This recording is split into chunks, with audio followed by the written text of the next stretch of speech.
If I had to understand a business that I've never seen before, the first thing that I will look into is the value chain.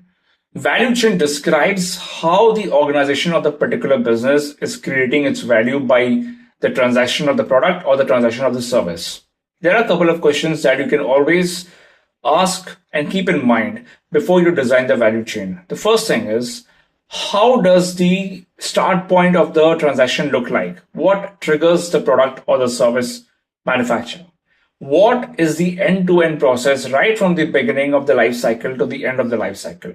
When a consumer is receiving the product or the service, how does it look like? And what is the time elapsed in between that, between placing the order and receiving the particular output?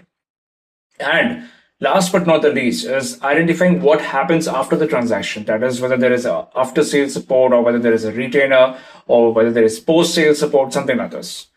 Whether you go for a manufacturing industry or a software industry or any kind of industry, value chain plays the most significant role. And this understanding takes a little bit of time, but once you are there with that structured thinking, it is a cakewalk to diagnose a particular business problem.